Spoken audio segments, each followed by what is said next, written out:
Welcome, traveler. You have summoned the Phoenix Gate, or it has summoned you. This gate appears when something in your life is trying to end, and comfort readings will no longer provide you the clarity you need. I am the Golden Rose, your high priestess and psychopomp through this liminal space. If you are ready for the truth, the crossing begins. What cycle, belief, or dynamic is currently shaping my viewer's reality?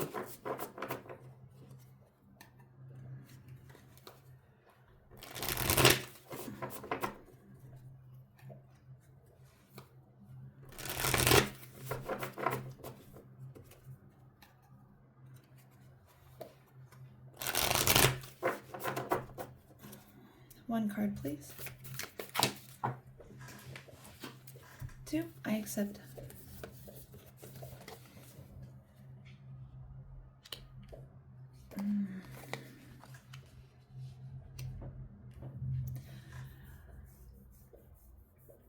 These cards speak to someone who is stepping into their purpose, stepping into their calling, and beginning a path of serving as a light unto others and sharing your spiritual gifts and the things that you have learned.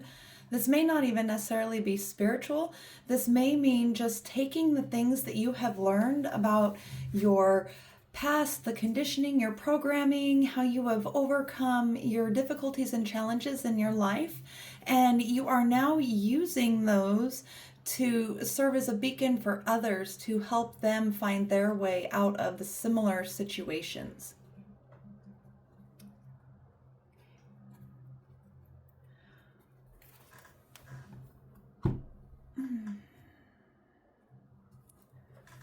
Where has my viewer surrendered their power?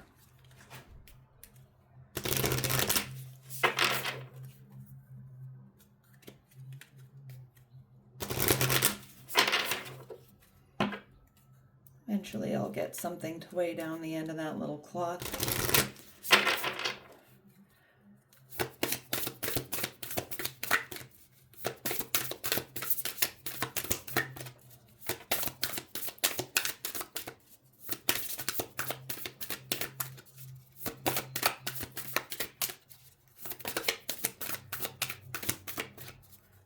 Different deck is calling to me. Hold on just a moment. Redirect.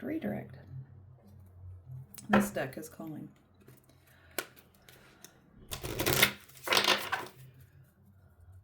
Where has my viewer surrendered their power?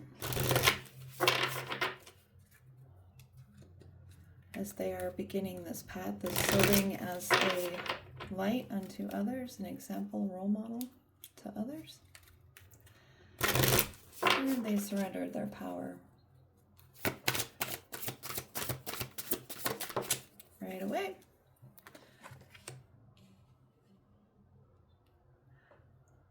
Saturn energy. So these are the rules. This is the programming or conditioning that has shaped us, the way society functions, social norms, family rules, traditions, spiritual traditions, religious traditions, things of that nature. So anything that tells us how we operate is where you have surrendered your power. So you're no longer fighting the status quo. You've kind of come through it, figured out how to work with it, and you are at a point where you are living in the world but not of the world. So what illusions are keeping my viewer compliant? If they have surrendered their power to Saturn, what illusions are still keeping them small? Smaller than they can be. Or they still need to step into their power in your community. And this may be something that you're working on, right? You are attempting to attract in your community. So the illusion that is keeping you compliant is there's still some way that you are conforming to others' opinions and perspectives on how things should be done. And this may not agree with where you feel like like you are meant to step out, so sorry, I'm doing more than one thing at once, which is never a good idea for me. So basically, what I am seeing is you are still trying to play by the rules. You are figuring out your frequency, your note among the orchestra. Okay, so you are still practicing. So this is somebody who is just stepping out, and I really, really commend you for that. That is a great deal of courage. I am so excited for you, but you're still playing it safe. You're not letting your true shape show. Not completely. For example, let's say you are trying to become a content creator and, do something similar. Maybe you're trying to be a tarot reader too, and you see the way everybody else is kind of doing it, the way they have a style and a theme and they go about the way their questions. Maybe you're getting into love readings because love readings draw a lot of attention or something along those lines. Spirit is asking you to step outside of the way everybody else is doing it or the way it has been done in the past and to shine your own light. Speak according to your experience, your authenticity, and don't hold back. We want to have discernment. We want to draw our people towards us. But if you are trying to blend in or do things the way everybody else is doing them, and that is going against the way you want to or you desire to express yourself, then you are still shrinking yourself. And that is where you have surrendered your power, and where the illusion is keeping you compliant, is you believe that there is a set way for how things need to be done. And Spirit is saying that's not. No, they want you to step into your authentic expression. What truth is my viewer ready to live?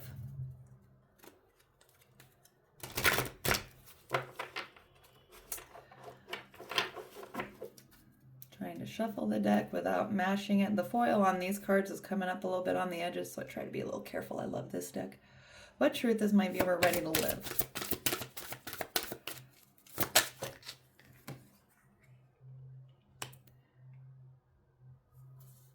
You are ready to move. You are ready to step into your authentic expression, to speak your truth, and to move forward quite quickly. Once you do this, once you express yourself clearly and based on what fits your desire, your interests, your values, your principles, things are going to accelerate in your life. And that is the truth that you are ready to live. And I feel like this might actually be what is holding you back. You may be dealing with a fear of being seen after healing, because you may wonder if you are up to the task of what success would actually require from you. You're ready for visibility, but you're afraid of it. Possibly because of rejection in the past, or there are a lot of us who are afraid of excelling or being successful beyond our parents. We are afraid of success because we don't know that we can carry the burden of it. We view it as a lot of responsibility. And Spirit is asking you to step out of that. Things will move quickly. You will find success rapidly, and you will begin seeing a lot of growth and expansion quickly if you are able to overcome this fear of being seen. And we aren't able to attract in our genuine connections with others if we aren't living in our truth either, because they can't see us. So the people that we will continue to attract are the people who are living in the same patterns that we are. So if you're still holding yourself back, you're going to still find the people from your past that are going to try to pull you back. Okay? That's why many of us will experience expansion, and then we pull our power back because we start getting overwhelmed and intimidated by it. And a lot of that is a fear of responsibility, a fear of being seen because of what has happened to us in our childhood and our developmental years, the way we were received when we were younger. For example, for me in my life, when I was in high school, I was a theater student and I fell off the stage. And even though the situation, like I didn't get laughed at or there wasn't anything, nobody even really mentioned it. But for me, I made it really, really big in my head. So when it came to being seen, I'm really, really challenged with that because I remember the one time I fell off the stage. It actually ended my theater career. Not that it was a career, it was high school, but it ended that track for me because I was so embarrassed. And that's our ego, right? Our ego wants to stay inside our predictable patterns. We build our identities around our struggle. We find safety in our familiar sources of pain. And we fear stability when our life has been unstable because peace can often feel uncomfortable when you are used to the chemical soup of chaos that happens in our brains from trauma and anxiety and stress, right? All of those chemicals that get put out, the adrenaline and those, we get addicted to that chemical dump in our brain. So just be aware that some of this might be your neurotransmitters and a little bit of that actual, it's a physical addiction. So there might be some of that going on, okay? You might want to look into what pain patterns feel safer than change, or where you are choosing familiar hurt over unknown growth, and why you keep avoiding visibility when you're ready, okay? What boundary must my viewer establish in order to move forward? What boundary is needed?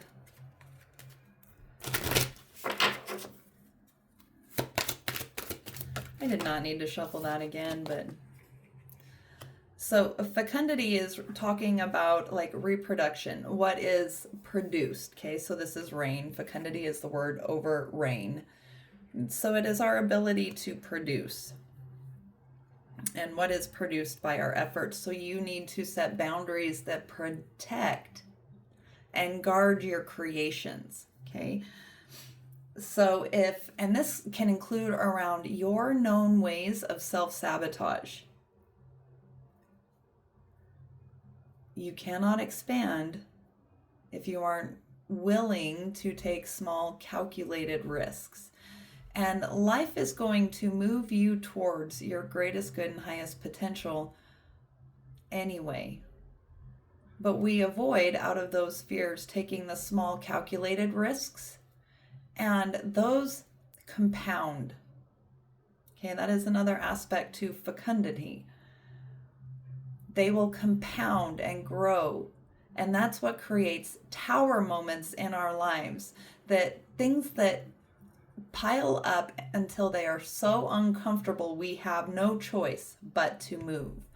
So right now, protect your investment in yourself, in your creative ventures, and set boundaries around your own self-sabotaging patterns.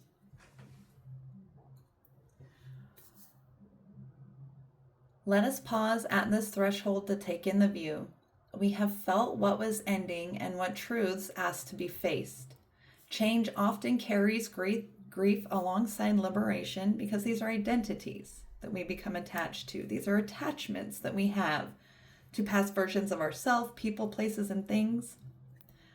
So before we take flight from here, let's take one audible, slow breath to release this.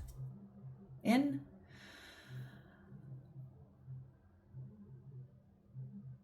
Hold. And out. Now, let's reveal the wings that are forming from this. What decision restores my viewers' authority and agency?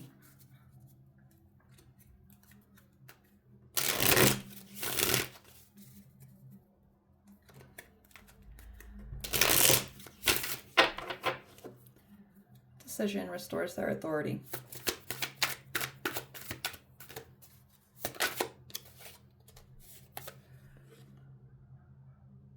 Suck it up. Suck it up, Buttercup. We all make mistakes, and we can't always have things our way. Now that you know that, what are you going to do about it?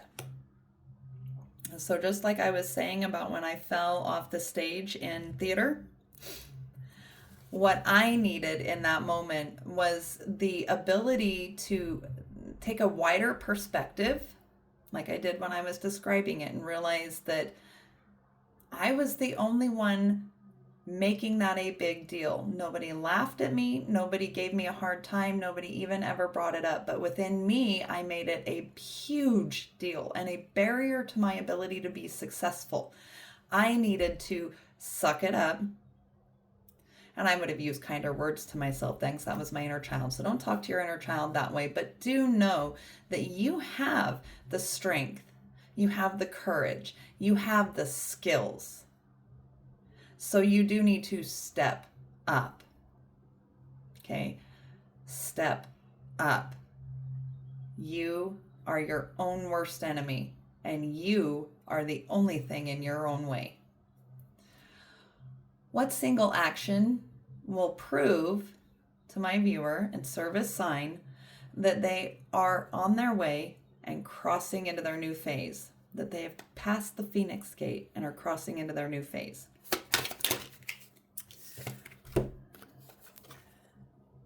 No mud, no lotus. Take a note from the beautiful lotus, which defies the mud and murky water to rise to the water's surface to show its beauty. Overcome adversity by blooming where you are. Do the next right indicated thing. Perspective. Sometimes in life, things become outdated or out of focus. This is prime time to look at your life from a whole new perspective. So that is validating what I said. Being able to take stock of the events in your life and see them clearly for what they were actually trying to teach us about our adaptability, our resiliency, our skills. I'm trying to get this so that you can still see all the words on the other cards. Being a little OCD here, sorry about that. But being able to look at our life from a larger perspective and realize that even in these situations where we are experiencing fear of our own potential skill and ability, that we do have those skills and ability. Don't deny your gifts. That's what this is asking you to do, is to step back, take a look at your life situations, and really be able to see them for what they were telling you about your strengths, your skills, your resiliency, your courage. Okay, because courage isn't something we get before we go into these internal battles with ourselves or these situations that scare us. It is something we develop because we went into it scared. Right? We aren't called to things because we are ready. We get ready along the way. And that's what these cards are telling you to do. So your sign will be, you'll have a greater perspective. You'll begin to see the flowering in your life. Okay? Your self-esteem, your confidence will improve, right? No mud, no lotus. The lotus will be your confidence rising. Okay? What internal or external support is available to my viewer as they process and transition through this gate, through this life stage, through this identity purge? Because this is a shedding that identity, usually associated with shame or guilt, fed by voices of doubt, which are often the voices of authority figures from our past who were teaching us from their own limitations and fears, and those are not our stories. Put them down. We aren't reading those old books anymore. What internal or external support is available to my viewer? Right away, flipped right out. You have an internal guide, and you have family and community around you ready to support you and help shepherd you through this, but you are the shepherd within yourself as well. Okay, the shaman came out for you and the flame came out for you. Those are both shepherding energies. So you already have everything you need. I'm going to say that again. You are everything you need.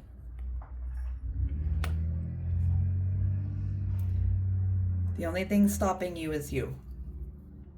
What message does their evolved self send back to them now?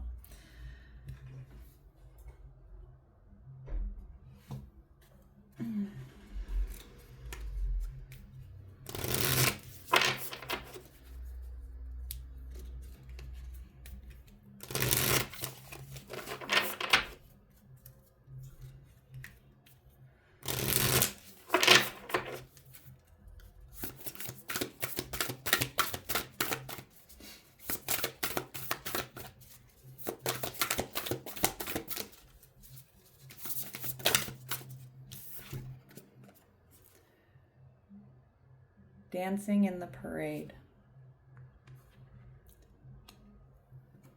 All of creation is waiting to celebrate you. Both of these cards are talking about celebration. Let your freak out. By freak, I mean frequency. Okay, the world is waiting for your note. What if the problems of the world are because your light isn't shining in it? What if all of that darkness is because we're missing your light?